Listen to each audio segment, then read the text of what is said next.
Who is Fatima? I remember being interviewed for a running event, and the first question that the interviewer asked me was, "Who is Fatima?" I went blank. She just asked me the most difficult question of my life. It was a roller coaster of emotions. One day good news, one day bad news. Never the same. The next day was the actual race day. I had 26 miles to figure out this question, and a slow pace to give me enough time for this journey of self-discovery. Once I pass the finish line, I'm going to know the best answer. When answering this question, I kept going back to my old memories. I remember the day we crossed the border of Iran to Herat. As soon as we entered, a lady said loudly, "I wish Afghanistan either gets developed or gets completely demolished." I couldn't understand this statement with my 13-year-old brain and no knowledge of what is coming next. Years later, I would know the pain and desperation that forced her to say such a thing. On my bad days, when I was harassed on the streets or heard the news of attacks on Hazara schools, I wished for the worst. But on the good days, I was hopeful. When I was holding my pen or book, I was hopeful. When I dreamed of higher education and studying abroad, I was hopeful. When I was discovering the streets and alleys of Barchi, I was hopeful. My first running experience was inside a military compound alongside other soldiers and women. I did my first 5K while wearing my work clothes and shoes.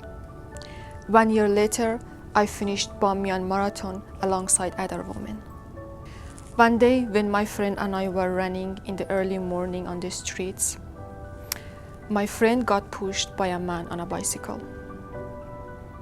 I remember she just stood up and dusted off herself and continued running faster and stronger as if nothing mattered. Running became our superpower. I attended Kabul University for a year. The one memory that sticks with me the most is the story about a student who took a stand. Only students from a certain ethnicity could sit in the front row, as if it was an unspoken rule. One day, one of my female friends saw an empty chair and sat down at the front. Another girl arrived and said, "Get up, this chair belongs to me. There's plenty of room in the back." I remember the look in my friend's eyes as she held on so tight to the chair because she was exhausted from being told, "You don't belong here." I saw the same resistance in the eyes of those who were marching on the streets demanding their rights. I saw it in the eyes of children who went back to school, even though their classmates were slaughtered the week before. I saw it in the eyes of the women fighting for their rights again and again in west of Kabul. Who am I? Runner, fighter, partner, sister?